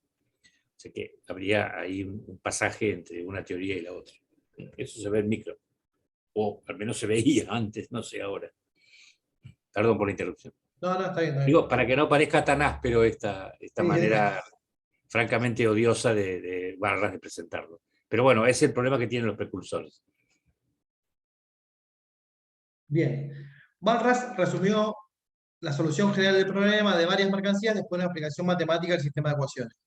Bueno, acá Knut y Ebert están con nosotros y dicen más bien tediosa esta solución, concluyendo su exposición sobre el tema de la siguiente manera. Así se determinarían matemáticamente los m-1 precios de las m mercancías expresadas en términos de la enésima considerada como numeraire, mediante una triple condición que es la siguiente. 1. Que cada individuo obtiene la satisfacción máxima de sus necesidades, siendo las proporciones entre RRTs iguales a los precios, lo que decía Marcelo recién, la proporción de las utilidades igual a la proporción de los precios. 2. Que cada individuo debe recibir en proporción a lo que entrega y entregar en proporción a lo que recibe, teniendo cada mercancía un solo precio en términos numeraire, aquel para el cual la demanda total efectiva iguala a la oferta total efectiva. Es decir, el precio de equilibrio. Y 3, que no se realiza arbitraje, porque el precio de equilibrio de cualesquiera dos mercancías en términos de una de ellas es igual al cociente de los precios de equilibrio de ambas en términos de una tercera cualesquiera. Esto hay ejemplos en el material explicando el arbitraje. Quiere decir que si yo quiero intercambiar A por B en unas cantidades determinadas y hay un tercer bien que es C, tiene que ser lo mismo que yo intercambie A por B en las proporciones determinadas que primero intercambiar A por C y C por B. O sea, tengo que obtener el mismo resultado. No puedo hacer arbitraje, es lo que pone esta condición.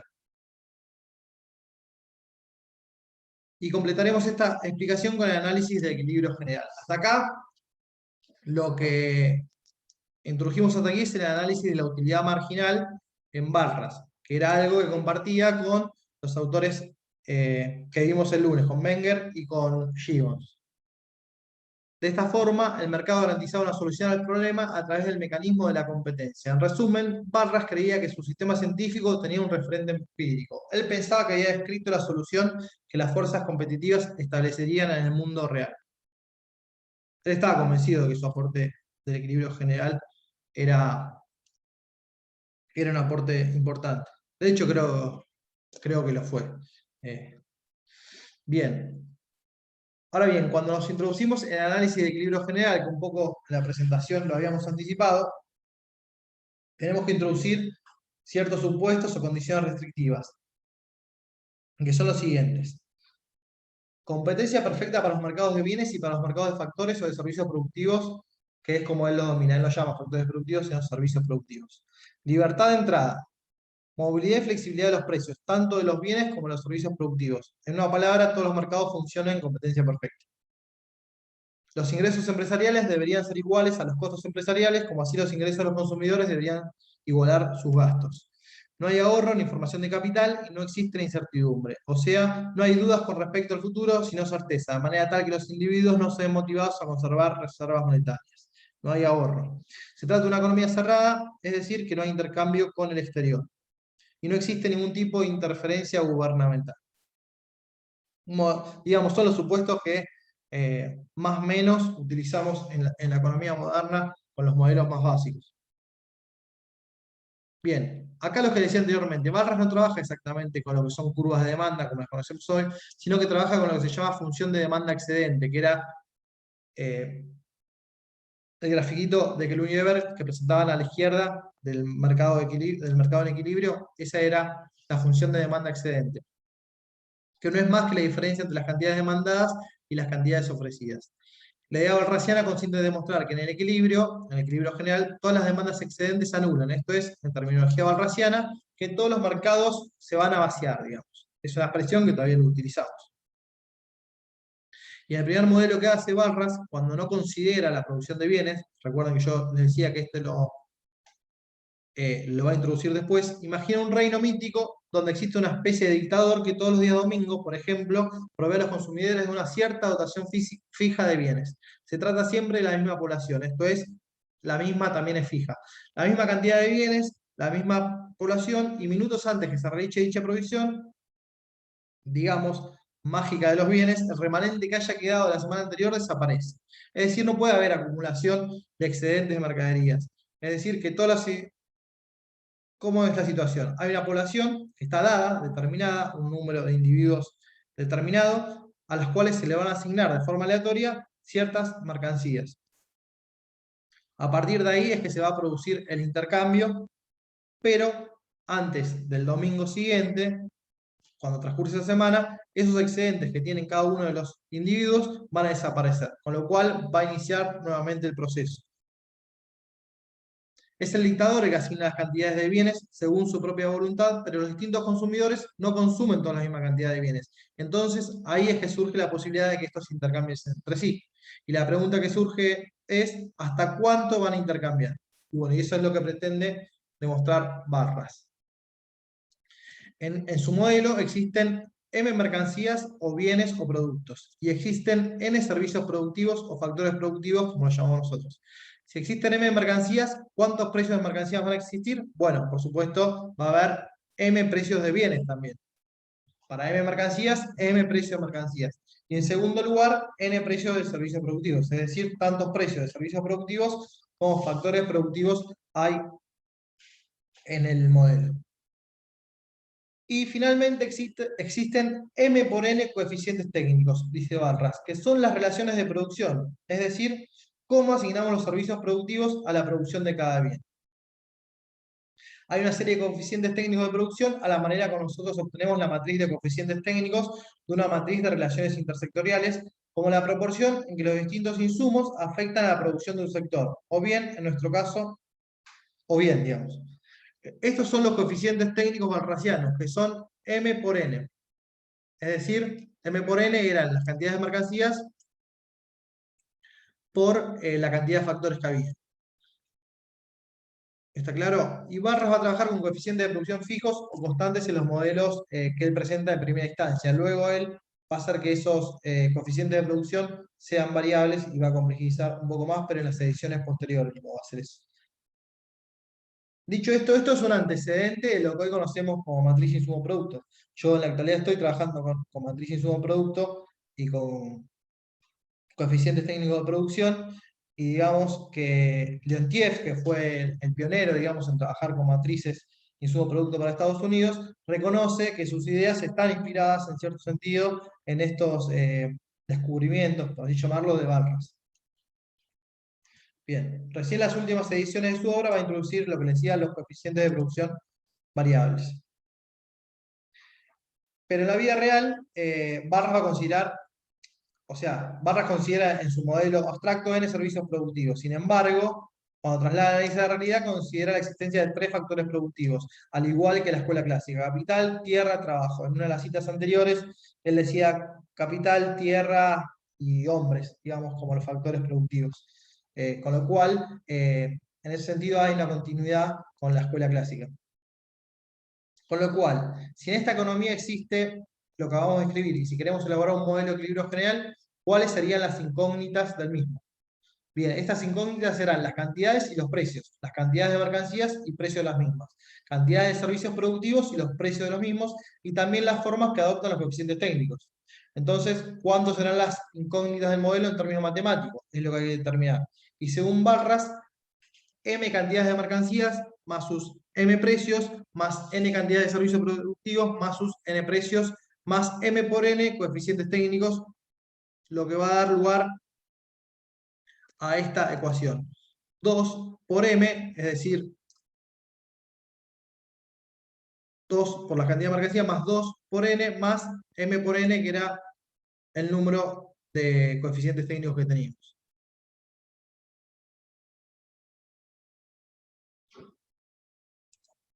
Bien. Acá es el artilugio que introduce barras para que su sistema de equilibrio general tenga solución, que es el concepto de numerario, que sería impropio, como dijimos antes, traducirlo al español como un numerario, ya que este se refiere al dinero, mientras que barras está pensando en una mercancía que hace los fines de numerario, así como decía Schumpeter acerca de Ricardo, el trabajo hacía las veces numerario en esta teoría. El trabajo como medida de valor y no como causa del mismo. Es decir, sería un análogo al concepto de trabajo en Ricardo, según Schumpeter, ¿no?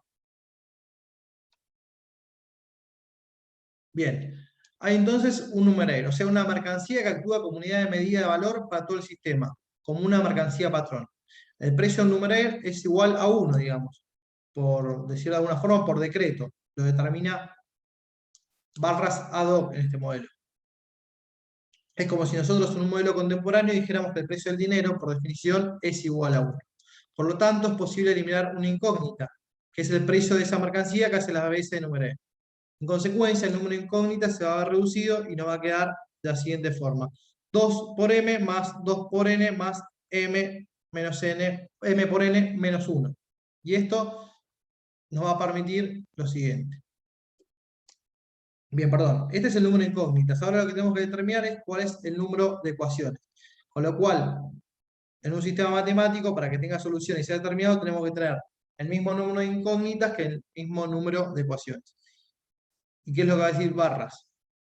Tenemos m-1 ecuaciones de demanda de mercancías, m ecuaciones de costo de mercancías, n ecuaciones de cantidad de servicios productivos y n ecuaciones de costo de servicios productivos, y finalmente m por n ecuaciones de coeficientes técnicos.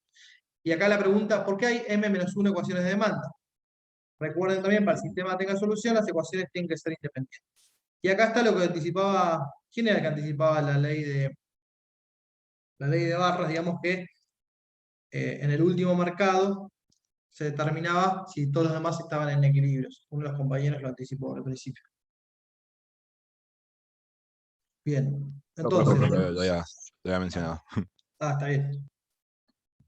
Entonces, si tomamos la ecuación de un mercado de bienes en particular, esta ecuación no es independiente, y esa es la aplicación de la denominada ley de barras. Porque dado los supuestos que hemos esbozado con anterioridad, existe una restricción presupuestaria fundamental. Y si el individuo tiene esa restricción presupuestaria, y por lo tanto, determinadas las cantidades que consumen para los M-1 mercado de bienes, nos queda por determinar matemáticamente la cantidad consumida en el M-º mercado, que es lo que queda, porque tenemos la restricción presupuestaria aludida. Digamos, sería un residuo el M-º mercado si tenemos todo lo demás en equilibrios. Entonces tenemos como número de ecuaciones m menos 1, por lo que decíamos recién, más m, más n, más n, más m por n. Y si reordenamos, nos va a quedar lo mismo que teníamos para las incógnitas, es decir, 2 por m, más 2 por n, más m por n, menos 1. Y es así que barras va a decir que en términos matemáticos el sistema tiene solución dada la igualdad entre el número de incógnitas y el número de ecuaciones independientes, lo cual implica que las distintas incógnitas pueden ser determinadas y que pueda admitirse su coexistencia en un momento cualquiera que estamos analizando. En otras palabras, puede admitirse la existencia de un equilibrio competitivo, de un equilibrio general.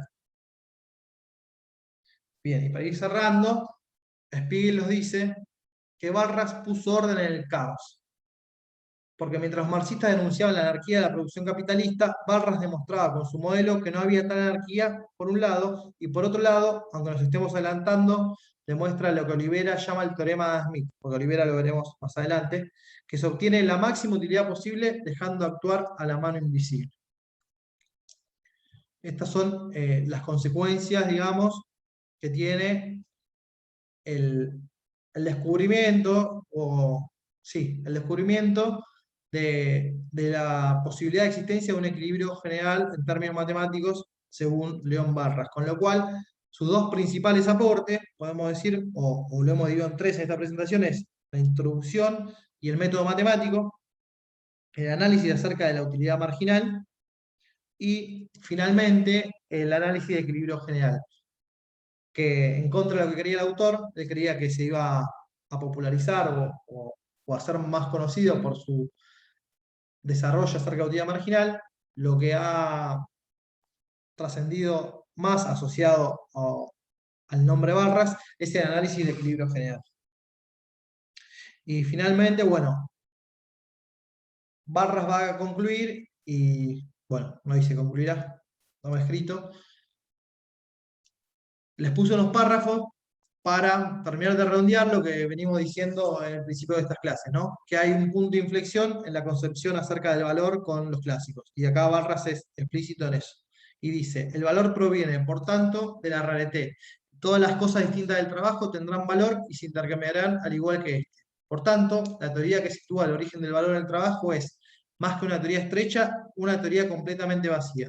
Más que una afirmación inexacta, una afirmación gratuita. Con lo cual, está destrozando la teoría basada en el valor trabajo, pero también se va a encargar de la teoría basada en los costos de producción. Y dice, no existe valor alguno de los costes de producción que, una vez fijado, determina a su vez el precio de venta de productos. El precio de venta de los productos se determina en el mercado de productos en razón de la utilidad de su cantidad. No hay otras condiciones que considerar porque estas dos son necesarias y suficientes. Bien. Eso fue el final de la presentación. Y ahora la idea es abrir un poco a preguntas o comentarios.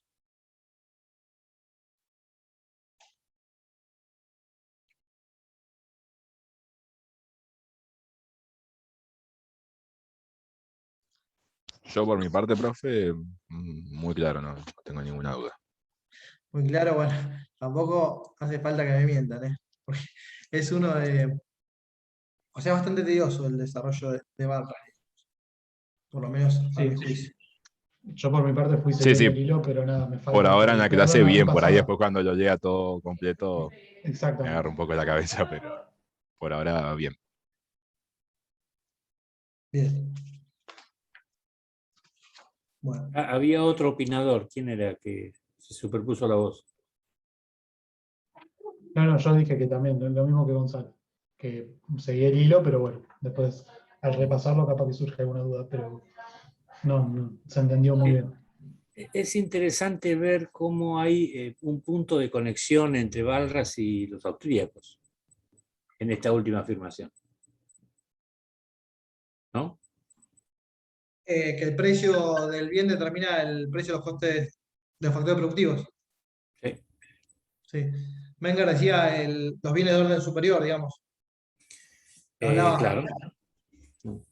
Y le daría razón a la hipótesis de Kicillof de que en realidad los fundadores del marginalismo, más que neoclásicos, debieran llamarse anticlásicos. ¿No? Sí, Que, creo. bueno, No, a mí me interesa ver esa mirada, siempre trato de poner el hilo ahí en la teoría del valor, porque al fin y al cabo es el núcleo de todas las teorías, digamos, por lo menos de la escuela clásica y la neoclásica. hay un texto que alguna vez leíamos en la unidad 8, debe estar en el centro de estudiantes, de Schuster, un epistemólogo argentino fallecido. Yo cursé con el hijo en la maestría. Claro, bueno, su padre, el hijo sigue su carrera. Explicación y predicción se llama, y que trata algunas cuestiones relacionadas con el análisis pretendidamente científico de Malthus. No tengo el texto, pero no leí ese capítulo acerca de Bueno, Malthus. y ahí concluye afirmando Schuster que cualquier teoría del valor, dice, es fundante de cualquier teoría económica. Como diciendo, empezamos por ahí. ¿Qué es lo que la economía ortodoxa de hoy día no hace? No comienza por la teoría del valor. O comienza sin decirte que comienza por la teoría del valor. Exacto. Si vos comparás los manuales, no sé, pre-keynesianos, digamos, de cualquier orientación con los manuales de la síntesis neoclásica, te vas a dar cuenta de esto que yo te digo. Había un párrafo también de Joan Robinson, creo que en el texto de Marx, que Joan Robinson tampoco demostraba mucho interés en las teorías del valor. Decía que era como algo accesorio a la hora de análisis Sí, sí, económico. sí. Un residuo metafísico, sí, sí. Claro. Joan Robinson tampoco le. Es que en Termina Keynes tampoco diciendo, está muy presente el desarrollo de la teoría del valor en su teoría general. perdón, En Keynes tampoco está muy presente el desarrollo de la teoría del valor para nada. en la teoría general. Kicillof tiene una hipótesis medio. Me voy a tirar los pelos.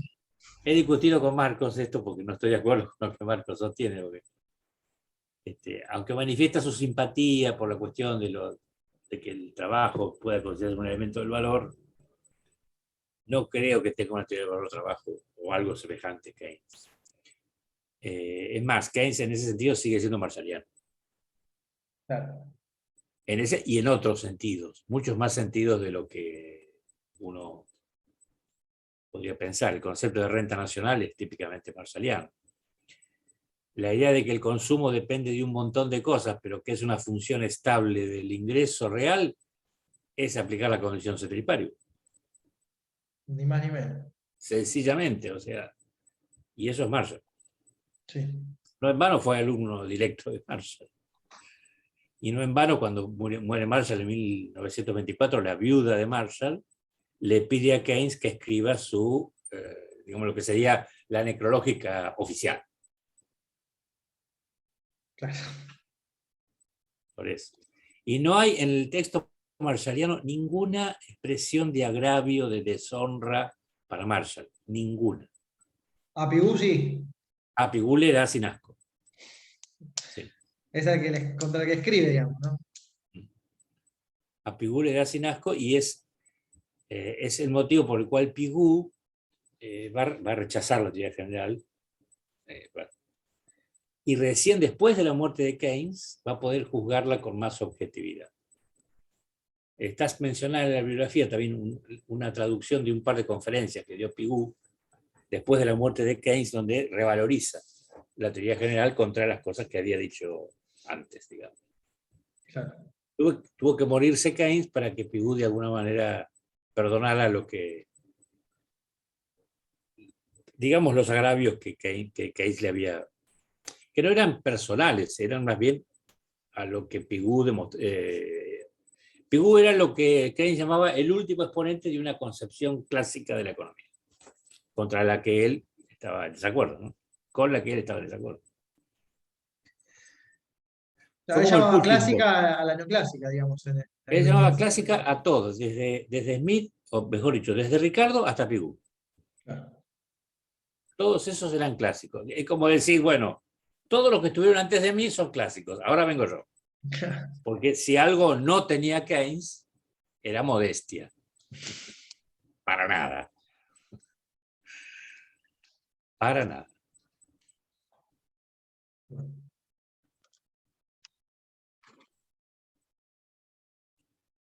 Por eso Spiegel dice en alguna parte que después vendrá. ¿Podés ¿Comparto? también apagar la grabación? Sí.